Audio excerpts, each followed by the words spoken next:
ये जो शख्स तस्वीर में दिख रहा है, अगर ये हिंदू नहीं होता तो ये जिंदा होता।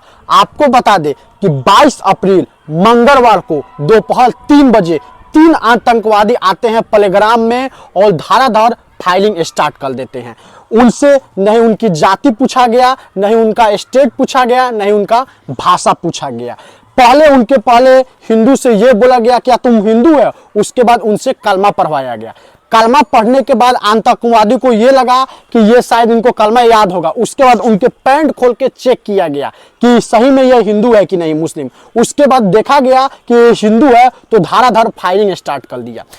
यहाँ पे सबसे बड़ा क्वेश्चन मार्क खड़ा हो जाता है। अनुच्छेद 370 हटने के बाद गृह मंत्री अमित शाह और नरेंद्र मोदी देश के प्रधानमंत्री जब ये बोलते हैं कश्मीर एक सुरक्षित हाथों में है, तो यहाँ पे सबसे बड़ा क्वेश्चन मार्क खड़ा हो जाता है।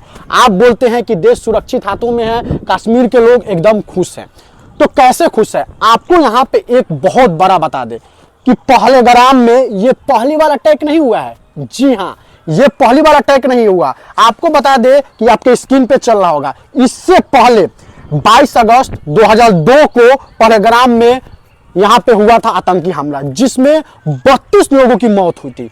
जी हाँ, 2002 में। उसके बाद 2000 में फिर उसके बाद हमला होता है 6 अगस्त 2002 में। जी हाँ, जिसमें 11 लोग की मौत होती है। यह भी हमला पहलगाम में होता है। एक छोटा बच्चा जो इंटरव्यू देता है, उसका कहना है कि सरकार कौन है? सरकार वहां पे एक भी फोर्स नहीं था। वो छोटा बच्चा ने, जो मीडिया ने सवाल नहीं पूछा, वो बोल दिया। वो बोला कि वहां पे एक भी पुलिस रखना चाहिए। हम सरकार से ये पूछना चाहते हैं, जब वहां पे पहले 2 बार या 3 बार आतंकी हमला हो चुका है, तो वहां पे पुलिस क्यों नहीं थी? ये सबसे बड़ा क्वेश्चन मार्क है। वहां पे अगर एक भी पुलिस होता, वो टूरिस्ट प्लेस है, आपको बता दे। और उससे पहले एक और बड़ा क्वेश्चन मार्क खड़ा होता है। आपको पता है ये जो आतंकी हमला हुआ, ये प्री प्लानिंग था। अब मैं ये चीज को क्यों बोल रहा हूं, आप भी सोचिएगा कि नहीं, मैं इस चीज का सीधा प्रूफ आपको देना चाहता हूं। ये आतंकी हमला होने से पहले आतंकवादी ने सारा प्लान बनाया। वहां से हॉस्पिटल का दूरी पता है कितना किलोमीटर है? प्रोग्राम जहां पे अटैक हुआ 50 किलोमीटर है। जी हाँ, पहला हॉस्पिटल 50 किलोमीटर है। आतंकवादी के दिमाग में वो चीज फिट था कि मैं यहां मारूंगा तो अगर रास्ते में ले जाना पड़े तो 2 से 3 घंटा लगेगा, रास्ते में ही आदमी मर जाएगा। नहीं, वहां पे पुलिस फोर्स था, वहां से हॉस्पिटल 2 घंटा दूरी पे था। तो ये सारा प्री प्लानिंग हुआ था। उसके बाद बता दे कि जब लोग बोलते हैं कि जम्मू कश्मीर बहुत खूबसूरत जगह है, वहां पे सिर्फ और सिर्फ कपल लोग जाते हैं। एक वाइफ के जिनके हस्बैंड को गोली मारा गया, तो वो बोली कि मेरे हस्बैंड को गोली मारे हो, मुझे भी गोली मारो। तो आतंकवादी ने बोला कि मोदी से पूछो। मोदी से लोग इतना आस लगा के बैठे हैं। सारे संसद में जब बिल 377 पास होता है तो सारे लोग उत्साह मंगाने लगते हैं, अपने घर में दिया जलाने लगते हैं, मिठाई खाने लगते हैं कि अब कश्मीर के लोग खुश हैं। अमित शाह बोलते हैं कोई भी दिक्कत नहीं है।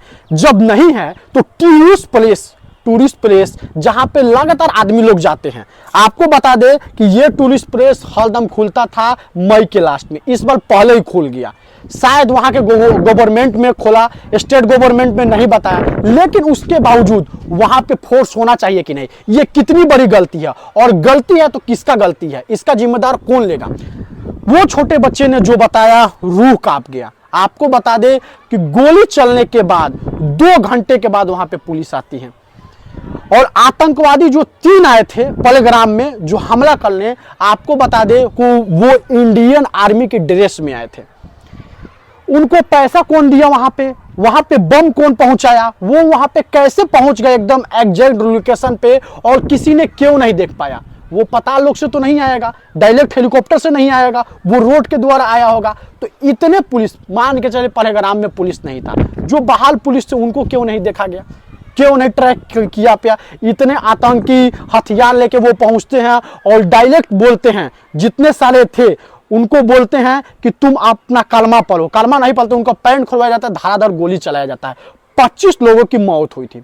दुश्मन बॉर्डर के उस पार ही नहीं, इस पार भी रहते हैं। मैं ऐसा क्यों बोल रहा हूं, इसका सटीक प्रूफ है। मेरे व्हाट्सएप पे लगातार जो लोग मुस्लिम हैं, जो लोग दोस्त हैं, वो लोग एक भेज रहे हैं, आपके स्क्रीन पे ये चीज चल रहा होगा। वो लोग ये बोल रहे हैं कि 25 लोगों के जिसमें जान गए उसमें 20 मुसलमान थे। ऐसा बिल्कुल भी नहीं है। ये कौन लोग एडिट कर रहा है, और जो लोग एडिट कर रहा है सोचिए कि अपने देश के खिलाफ भी, मतलब ये लोग ये बोल रहा है कि हिंदू नहीं मारा मुस्लिम मारा।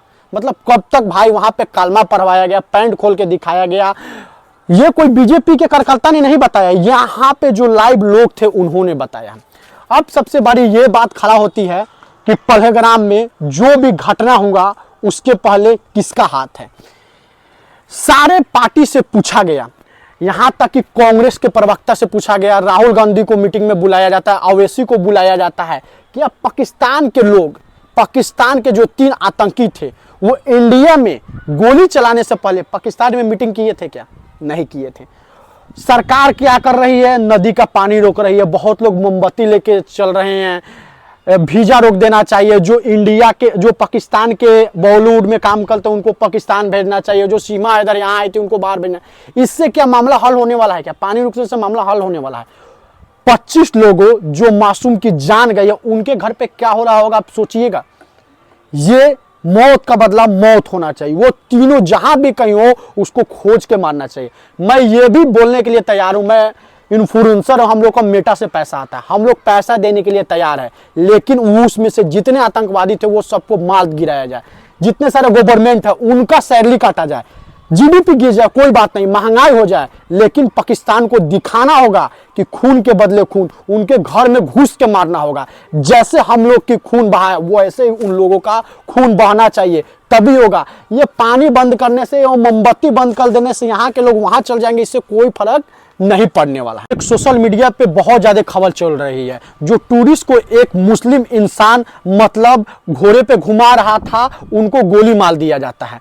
ये वहां की जम्मू कश्मीर की जो उसकी मम्मी रहती है वो बोलती है कि गोदी मीडिया, इंडिया के मीडिया मेरे बेटे के बारे में नहीं बता रहे, मैं उस पर आवाज उठाऊंगा। उन्होंने जो किया उनको सैल्यूट ठोकने वाला है कि वो वहां पे इकलौता जो मुस्लिम थे उन्होंने आतंकवादी से एकदम लड़ गया। उन्होंने बोला कि ये जो हमारे टूरिस्ट है ये हमारी रोजी रोटी है, इनको तुम क्यों गोली मार रहे हो? तो उन्होंने बोला कि तुम मुस्लिम हो, तुम साइड हो जाओ। फिर उनके लाइफर पकड़ा, वहां पे डायरेक्ट यहाँ पे वो बेचारे घोड़े चलाने वाले डायरेक्ट यहाँ पे अटैक किया और फायरिंग किया, वहां पे उनकी मौत हो गई।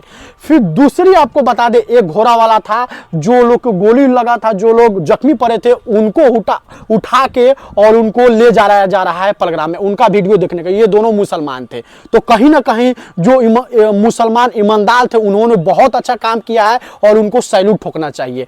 वहां के जो भी जम्मू कश्मीर के लोग थे ये बोल रहे थे कि इंटरनेशनल मीडिया नहीं दिखा रहे, लेकिन मैं ये दिखाऊंगी कि उन्होंने जो किया वो बहुत अच्छा काम किया। कम से कम वो लड़ाई तो लड़े, वो जो लोग जख्मी थे वहां तो पहुंचे, बहुत सारे लोग को फोन भी किए, तो ये बहुत अच्छी है। देश के प्रधानमंत्री और गृह मंत्री ये बोलते हैं कि देश एक सुरक्षित हाथों में है। अमेरिका के जब राष्ट्रपति आए थे तो दिल्ली जला था, और उपराष्ट्रपति आए थे तो कश्मीर खून से नहाया है।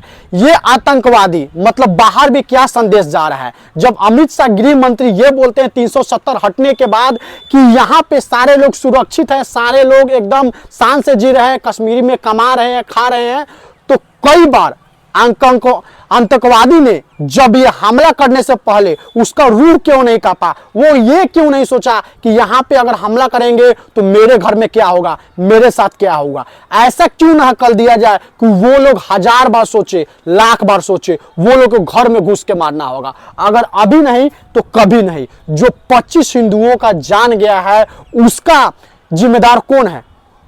या देश के इस पार या देश के उस पार। अगर ये फैसला अभी नहीं होता है, उन लोगों की जान नहीं जाती है, तो फिर से मैं ये नहीं कह रहा हूं कि टारगेटेड हमला होंगे, वो लोग का जो ये माइंडसेट है वो कई गुना ऊपर जाएगा। अगर हमला नहीं होता है तो वो लोग फिर से हमला करेंगे। ये नदी बंद करने से, ये करने से कुछ नहीं होने वाला है। सबसे बड़ी बात ये है कि आप बोलते हैं कि जितने सारे विपक्षी है उनसे सवाल पूछा जा रहा है, क्या आपके हाथ में ये नहीं है कि आप एक्शन नहीं ले सकते हैं?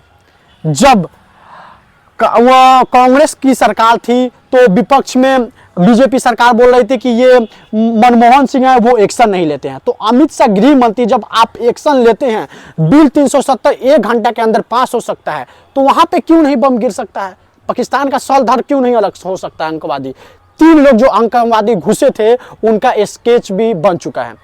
एक जो लड़की है जिनके भाई मरे हैं, उनका मीडिया में मैं लगातार खबर सुन रहा हूं। उन्होंने ये बोला कि मेरा भाई बच सकता था, अगर 2 घंटा पहले वहां पुलिस पहुंच जाती, चाहे 2 घंटा मेरा भाई हॉस्पिटल पहुंच जाता, तो वहां पे मेरे भाई का जान बच सकता था। पलेग्राम में लगातार 2 से 3 बार अटैक हुआ, वहां पे हॉस्पिटल क्यों नहीं बनाया जा रहा है?